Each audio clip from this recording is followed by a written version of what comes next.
Cyberprime presents the Fireteam of Fools, new light audio finale. Cyber, in his heavily plated yet practical Titan form, consisting of his signature white and blue color scheme, and Locke, the brown New Light Guardian with beginner scrap-together gear, searched around the room they found themselves in. It had been a short trek to this facility, which boasted a suitable satellite array. It was not as powerful as the array Cyber had activated years ago to let Rasputin escape into the solar system, but with the upgrade Cyber was about to make on it, using the device they found in David's cache, it would do. It had to do, because if not, they would be standing around here with nothing else to do but die. Locke stood in the doorway of the rusted, creaking building, looking out into the graveyard of abandoned buildings and grown-over railway tracks that would have once ferried people to and from ships that heralded a never-ending golden age for humanity, the times before the darkness. So, what are we gonna do when he comes? Because I'm pretty sure he's gonna notice us calling for help. Cyber didn't look up from his position, crouched at the base of the terminal. He reached in shoulder-deep behind the panels in an attempt to rig his upgrade together, straining slightly by the sounds of it. Yeah, well, sadly, that's the only thing we can do.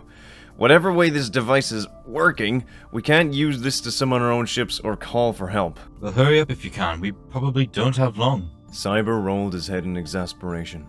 Locke didn't seem to notice, with his weapon raised, moving to and fro all along the wasteland outside, with nothing moving but the breeze and the leaves of sprawling bushes. This is more complicated than it sounds, okay?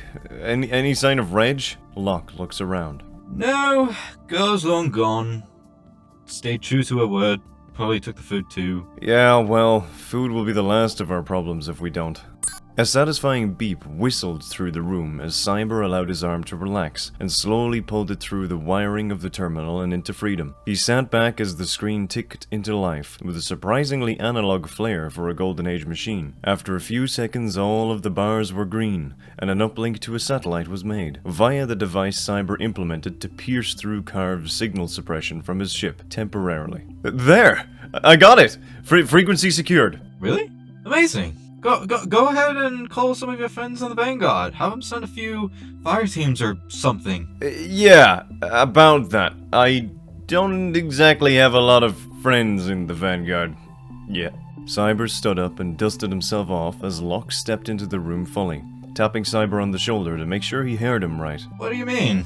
Cyber Prime, you're practically their favorite. Yeah, well, even if that's true, I rarely got around to, talking to anyone outside of work. How many people can you call for help, then? I've got a couple ideas, but once we start broadcasting, Carve is gonna know where we are. So I need you to go and hide. Locke stepped back and crossed his arms. What? He's gonna be on his way soon. You can't do it alone. I've won against worse odds. Mostly. So you need to run and hide far away from here. Somewhere he won't find you, until it's all done. What? No, I won't go. Worse odds my ass. I am ordering you to leave, Locke. You do not need to be here for this. Locke threw his hands in the air and pointed an accusing finger towards Cyber with his free hand. Alright, okay, I get it. You're telling me to run, and leave you to the fighting, because you don't think I'm strong enough to handle myself out there. Because my connection to the life isn't that great compared to everyone else. Well, you know what? I thought you were different. You're just like every other Guardian I met. Locke spun as Cyber tried to reach out and claw the air in his fist, before slamming it onto his thigh. I can't let you stay here because I can't let someone else die under my watch! Locke stopped pacing and looked over his shoulder. What? David, my friend. He died after we defeated Zol on Mars. It was unexpected, weird, and I was powerless to do anything to help him. I was so confident that he would be okay, that I didn't even panic.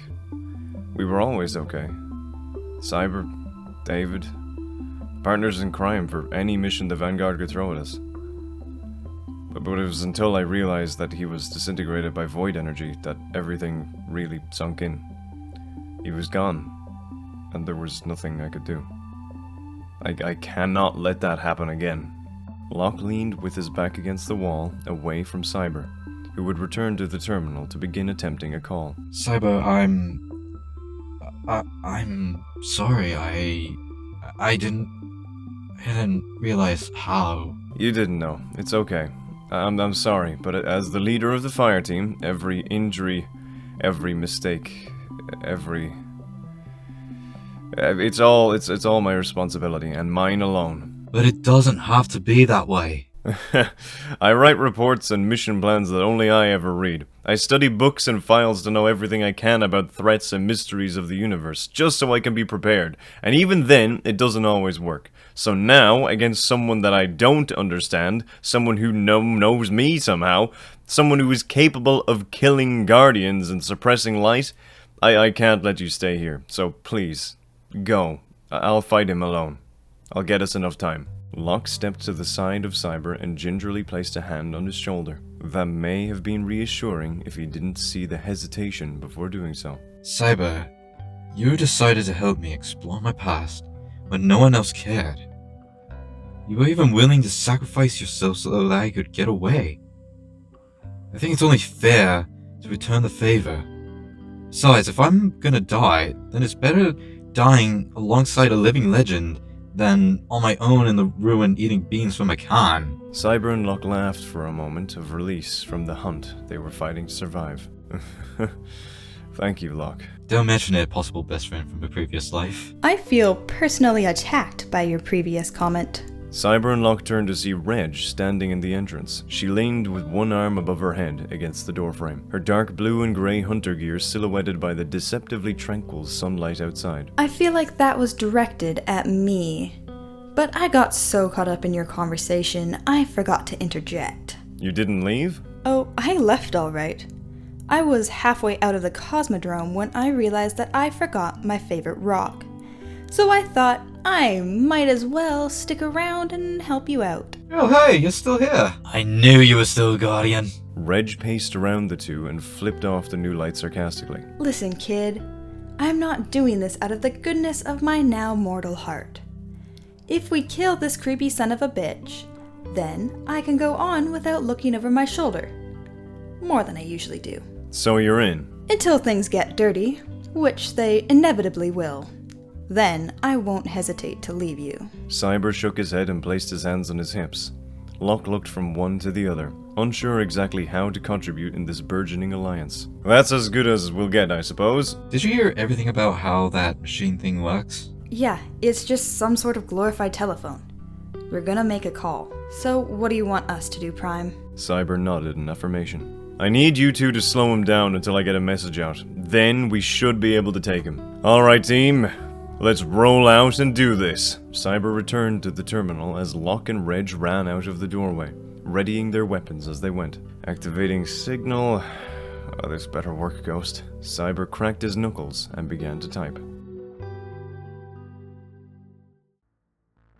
Carve the dark, wandering Guardian killer with the terrifying single crimson visor to pierce his shadow, stepped into the open. He had followed the Guardian's light signatures to this location, and after a short period of scouting, he noticed the satellite dish had been powered on. He laughed dryly to himself, quietly, a desperate plea that would go unanswered. He raised the weapon in front of his eyes, and slowly scanned it across the entire compound, until a dim light source could be seen in the satellite building through its lens. There you are. He held up his long-barreled sniper rifle, equipped with a custom light-tracking visor. He himself did not fully understand how it worked or was created, but one thing he did know was how it helped him kill Guardians. He flicked back his long cape and reached across his chest for the cartridges containing ammunition. One by one, he slotted the ammo into his weapon with a satisfying pull and click. The weapon was ready, and his process of almost surgical precision and perfection was complete. He stepped one foot after another, careful to be as silent as possible as he advanced past the small village layout of industrial buildings. The space was more open than he would like, but the element of surprise would always be his ally.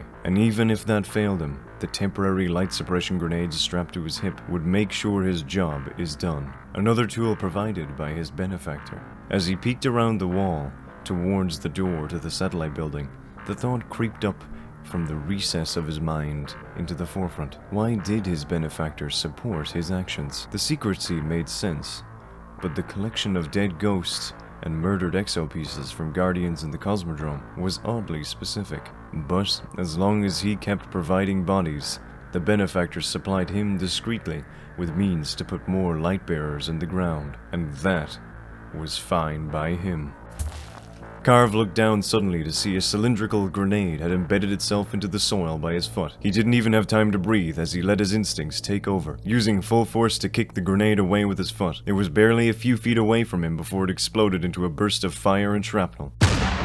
Several embering pieces sliced through his cape and embedded into his armor plating, but he dove back behind the nearest wall to avoid most of the blast's severity. Reg poked her shotgun out from behind her concrete wall remnant of cover and fired at Carve. He ducked back at the last second. The shot screamed through the air, inches from his visor. He stepped back, took a quick breath, and moved to return fire, but before he could finish his movement, a rifle shot pinged against the wall above his head. Swearing under his breath, he rolled forward and crawled into an overturned concrete pipe of some description that was cracking with age and now cracking even more with gunfire from two distinct angles. He moved through the pipe, caked in mud and dust, seeing a collection of steel beams within sprinting distance from the other opening of the pipe. He needed something to ensure his safety from this position to that potential high ground. He let his head rest on the cold stone behind him. The bullets continued to roar, every so often hitting the pipe itself or deflecting to the ground just outside both entrances. He stopped breathing and listened intently to the bullet fire. After one long breath, he racked his rifle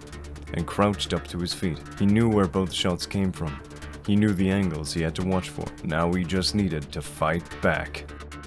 Cyber stood at the terminal, having already input his information with such ferocity that the console keypad was in danger of being crushed. Alright, come on, pick up! The terminal emitted a short, hopeful answering noise. Yes, Turtle Guy, do you hear me? I need help. My coordinates are— Hey guys, it's your guy, Turtle Guy's answering machine. Yes, you've reached the answering machine of Turtle Guy. Please feel free to not leave a message, as I reserve that option exclusively to my agent, and anyone willing to enter business with me. If this is anyone who Turtle Guy owes money to, then I'm afraid to inform you that you've called the wrong number. Goodbye. Cyber took a moment. What? Outside, Carve remained pinned down by the irregular firing patterns of the shooters. He continued to wait and bide his time for the perfect moment. Keep shooting, New Light! He can't get us both! What do you think I'm doing? Saying hello? Carve growled under his breath. He raised his weapon to see a faint shimmer of light in one specific direction. This also happened to be where one of the bullets were coming from. Got you. He grabbed loose a chunk of concrete and with a mighty pull tore the piece of rubble clean out of the wall of the pipe. He hurled it at speed out of the end of his cover that was closer to his targets. Instantly their shooting momentarily latched onto the movement, and it was too late before they noticed. Carve leapt out and up and behind the steel beam mound and raised his weapon exactly in the direction he had scanned previously. Locke tripped backwards in shock and realization as Carve pulled the trigger, sending a bullet whistling through the air dangerously close to his helmet as he tumbled down and scrambled back behind cover. Crap! It got me! Carve turned to face Reg's cover and fired round after round towards her. She was pinned down, and he closed his distance with every step like a predator enclosing its terrified prey. Ah, shit. Inside the terminal room, Cyber had managed to transmit another call. Come on, one more, please pick up! Hello? Who is this? Yes, Hoover, it's me! Who's me? Hoover, it's Cyber. I need you to send a strike team to the Cosmodrome at my location. Why? Because we're in danger! Who else is with you? Did you make more friends? Did you make replacement friends? Hoover, this is not the time for talking. I need help. This isn't the time. Sorry, I didn't realize you were busy. I'll call back later. Bye, Cyber. The terminal beeped to announce the call had been suspended. No, Hoover, I was the one who called you. Cyber knocked his head repeatedly against the terminal screen. Locke skidded to his stop as he meteored into the room, just in time to see Cyber remove his forlorn head from the screen. I don't think Reg will be able to hold him off for much longer. Did you get anyone? No, not yet. But there's one more person I can try, but it's a long shot. They heard the bullets clattering across the battlefield outside as Reg remained crouched down behind her cover, her head darting around to look for a possible escape route. Come on, Reg. Come on. Carve slowly stepped in a long arc to gain an angle around the rubble, his finger on the trigger, ready for the slightest movement, the slightest opportunity. You're the one that got away. You were the first Guardian who managed to slip between my fingers.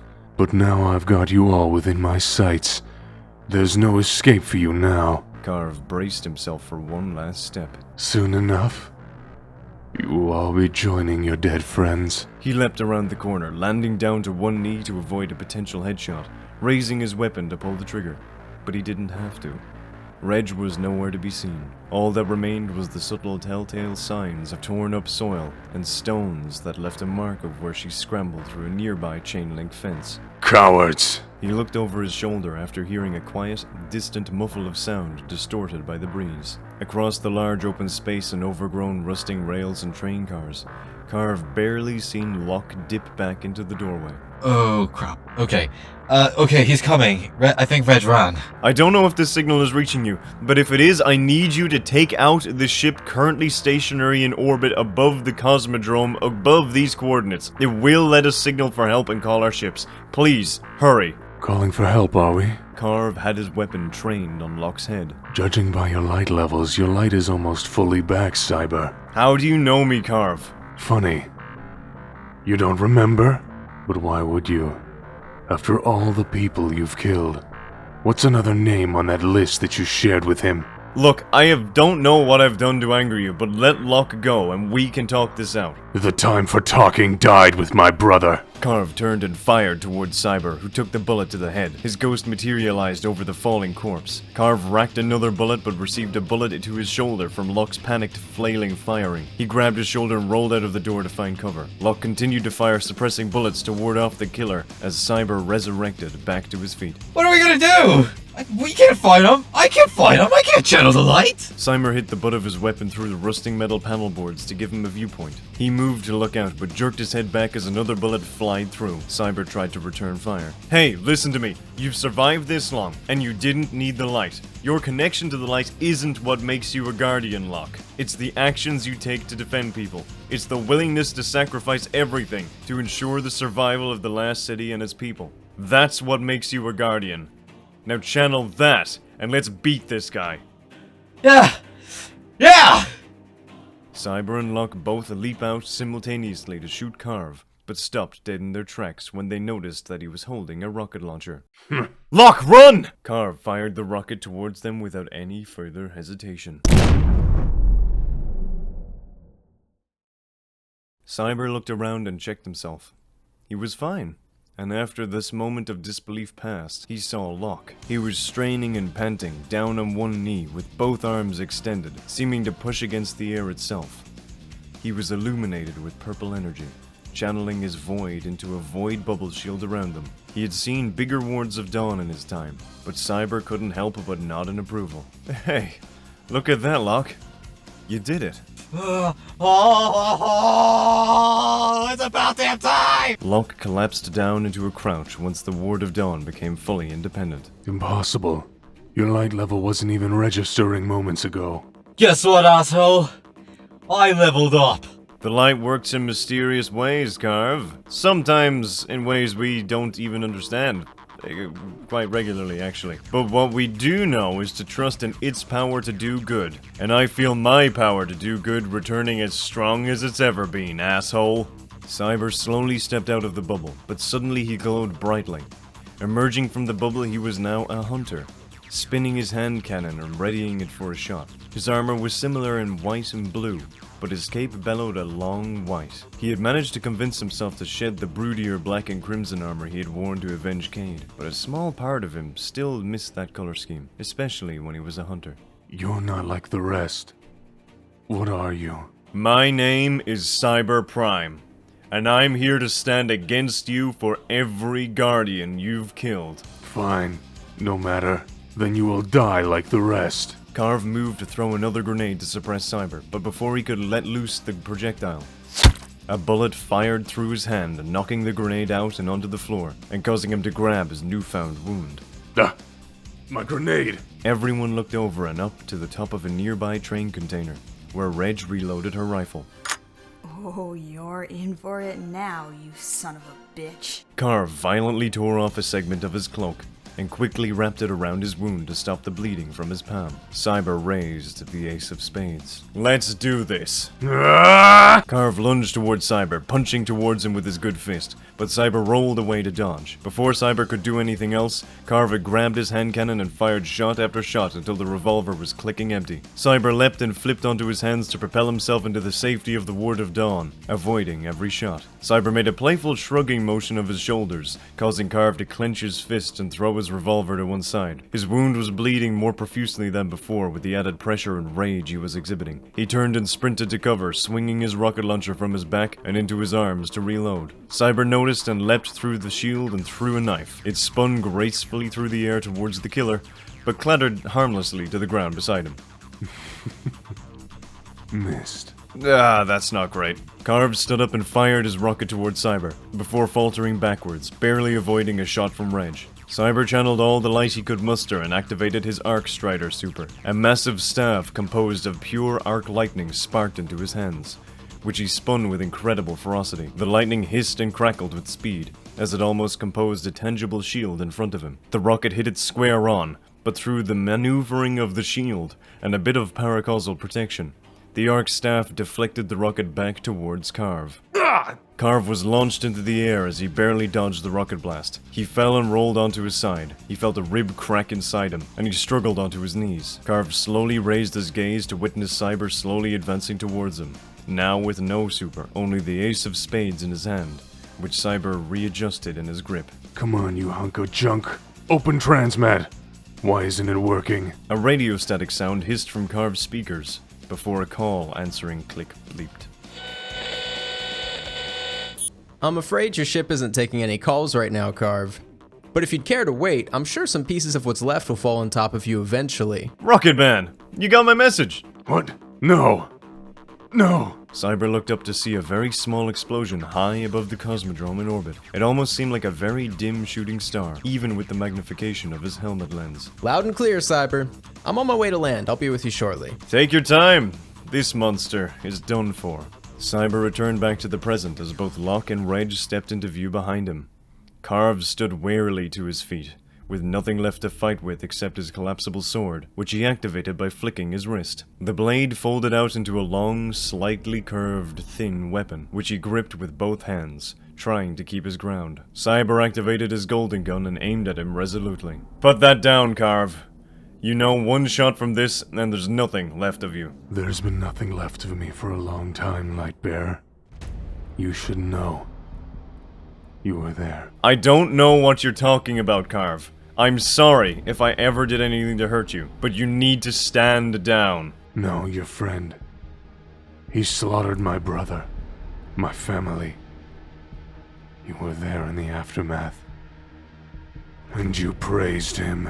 Carve, I'm sorry, but if your people were killed by a guardian sent by the Vanguard, then they probably hurt people. Their death was probably brought on by themselves if they didn't stand down. But you don't have to die like them. Stop this, and I'll help you figure out everything that happened, and you might be able to let their memories rest. I'll happily die right here, Prime. Right now. Knowing that I spent every waking moment that I had hunting down and killing your kind. Cyber and Carve stood motionless, staring each other down. The embering solar energy flickered off of Cyber as his aim held steady. Carve could feel the intense heat from the Guardian before him, who had the power to eviscerate him in but a moment. You want to know how many I killed?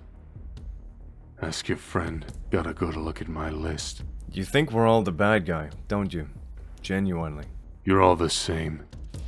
You're all monsters who fight for what you have, even if it means killing those that have nothing. Go on. Kill him. Let's get this over with. Reg, would you shut up for once? Cyber looked at Carve. He was shaking in pain, but maintained strength from adrenaline and hatred. He was desperate and violent and thoroughly convinced that he had to kill them. Cyber looked at him and felt only one thing deep inside himself. After another moment, Cyber allowed the golden gun to dissipate. We're not all monsters, Carve. No. You're heroes to them.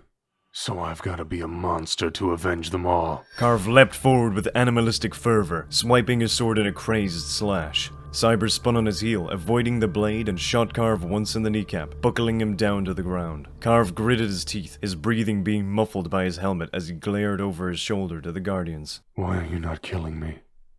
I killed your kind. So many of them. And yet you won't pull the trigger. Why? Because the trigger doesn't always have to be pulled. Sure, when there's hive gods or vex minds that threaten our existence, sometimes you've gotta kill them. But you're not that, Carve. Locke and Reg walked up to Cyber. I'm gonna bring you in. I'm gonna stop your cycle of death before it leads to your own. Your need for vengeance has consumed you, and trust me, I actually know a little of what that's like. You think you understand me? You think your heroics will show me the error of my ways? Understand this, corpse. There is no prison your vanguard can put me in. It will stop me from continuing my work. I will drive you to extinction, or die trying, and there's nothing you can do to change that. Maybe not. Maybe I'm a fool.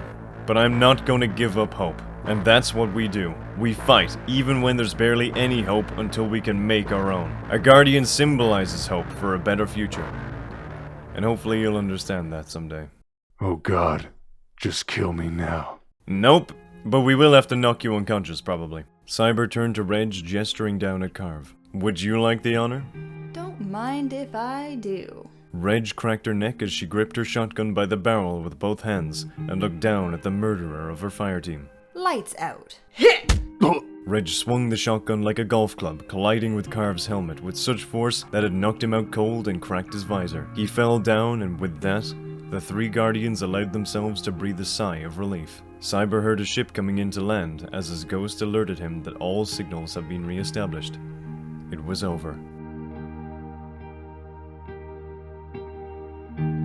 So, let me get this straight. You're saying this one guy was able to take you all on at once? A little while later, Rocketman stood at the base of his ship, clad in his vaguely Vex-Tech armor that he brought with him into this dimension. He leaned casually off of the hydraulic pillar that brought the ramp up and down, looking at Cyber, who had once again returned to his warlock form. Yeah, if you hadn't destroyed the ship, then he would have escaped, and who knows how many more Guardians would have died.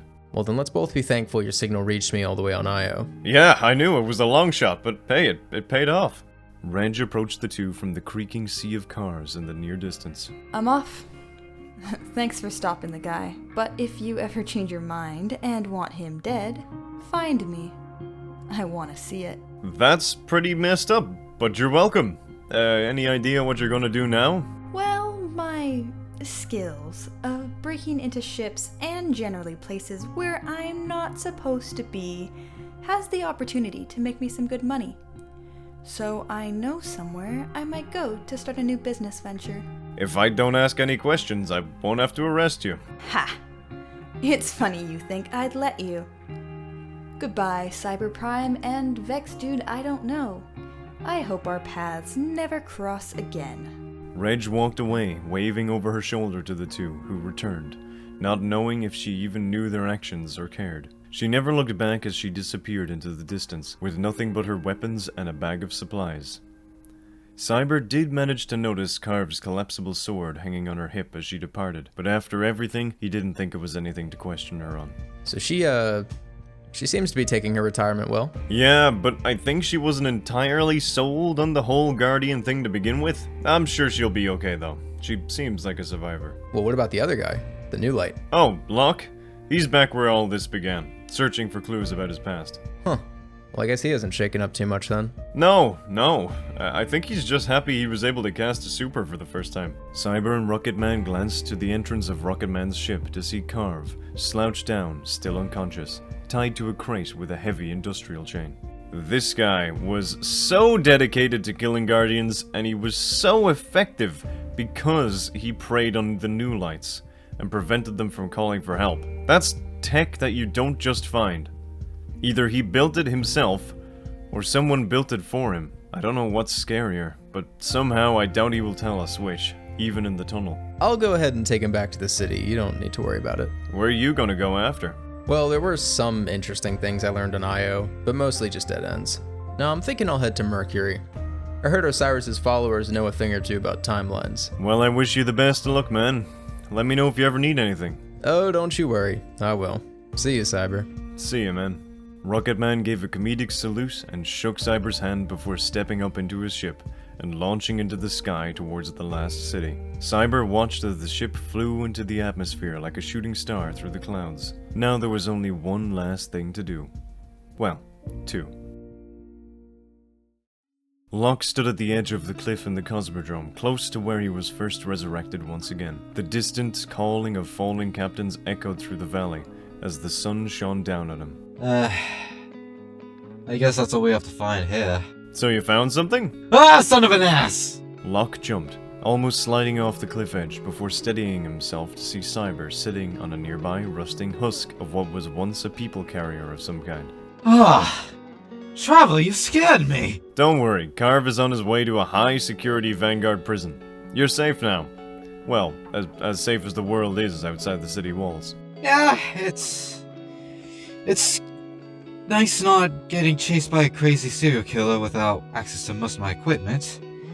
But anyways, to answer your question, yes, I did actually find something. Oh, really? What was it? Cyber stood up and walked towards Locke. It was just where I was resurrected first. There was a small device that must have fallen out of my pocket or something. It's a beacon, showing the way to a location out deep in the solar system. A tracker? Really? I'm sure. I checked the directions with my ghost briefly. Wow, that's okay. Well, I would heavily suggest thinking it through. If you're sure you want to follow this, which I think you do, then try and find a fire team to go with you. The system can be a very dangerous place, especially on planets that we don't have a strong hold on. I think I'll take that advice. Thanks, Cyber. Anytime. Locke moved to leave, but stopped when he noticed Cyber remained standing towards the cliff. Hey, aren't you coming? No, not yet. I think I'll just stay here for a while. Ah, that's alright. I'll see you around, Cyber. Actually, before I go, why don't you try and look into who you were before? You never know. Might explain why you can transform like that. Which you still never explained to me. Next time, Locke. I promise. Alright. See you around, Cyber. Call me if you ever need me. Locke walked away with his ghost, bobbing lazily by his side, ready to begin his life as a guardian, properly this time. All ready with a story to tell the other new lights when he returned to look for a fire team of his own. I intend to! Don't worry, I already have your number as an emergency number. Cyber let Locke leave to explore the Cosmodrome at his own pace now, before stepping to the edge of the cliff and easing himself to take a seat, letting his feet dangle off the edge. Well, that was certainly an unexpected adventure. I came here for some quiet time and I ended up fighting a guardian hunter, so I'll keep this quick, just in case some other dangerous event occurs, and this adventure already feels like it lasted a lot longer than it should have. What I was gonna say before, after the reminiscing, I was thinking about everything you went through and everything we went through together, and I just wanted to say I'm sorry. I'm sorry for letting you die. I could have researched it more. I could have done something differently, and thinking about it keeps me up every night. I never let anyone know because I don't want anyone to worry. I've got to stay strong for the fire team that remains, and for your memory. But after Carve, after seeing how he was fueled by rage, by the trauma and pain of his past, I don't ever want to become him, so I won't. I'm going to move on. It might take a while, but I will. I'll stay strong for Turtle Guy, for Hoover, who would have loved him, and for the people of the last city, and for your memory. I'll focus on being the best guardian that I can be, and I won't let anything stand in my way. Not even the tracker that I was rezzed with. Maybe wherever Locke's tracker leads is the same as mine, but I won't know. It's broken beyond repair. Always was. All I could ever get out of it was a single marking saying, body number 12. No idea what that means, but I never told you before because I knew you'd tell me to throw it away, for being too nerdy. But besides, now isn't the time for the past. Now's the time to make the future, that's what's important. I'll keep fighting for a better future, and I won't stop until it's real for everyone. He pushed himself up to his feet and dusted himself off. But thank you, David, for always being there, even when you mightn't have wanted to be. I won't let you down. I promise. Then, almost as if on cue, for when Cyber signaled his ship to land down from the sky beside him, his radio bleeped with an incoming transmission. As his ship eased itself down in a clearing ahead, Cyber took the call. Cyber Prime, do you read me? Loud and clear! Great. We need you to get your fire team ready for an assault on the moon against the Hive ASAP. Cyber stepped onto his ship, which began to rise into the air as he looked back out the ramp to the Cosmodrome that fell down to the Earth behind him. Understood. I'll get them ready. I'm heading back to the tower now. Cyber Prime, rolling out.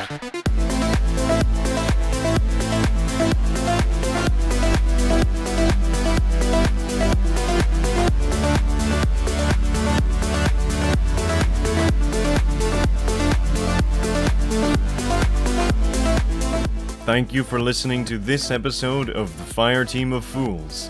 New Light, starring MadLad66 as Locke, Toadsmoothie as Rocketman, Corvala as Reg, Hoover as Hoover, Turtle Guy as Turtle Guy, Cyber Prime as Cyber and Operator, and Riley Reloaded as Carve. Written, directed, and edited by Cyber Prime. Inspired by the world created by Bungie, this is a fan project. We do not own the rights to any locations, items, or assets designed and created and owned by Bungie.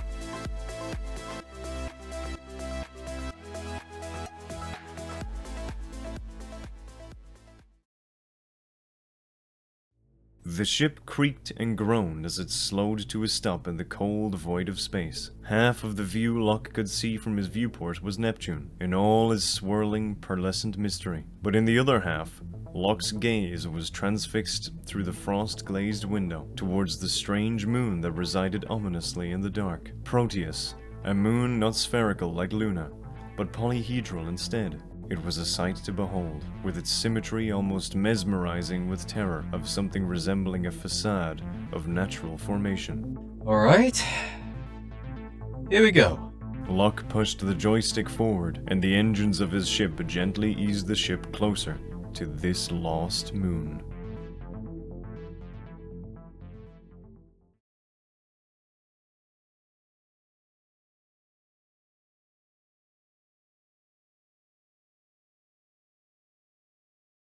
Catch you later.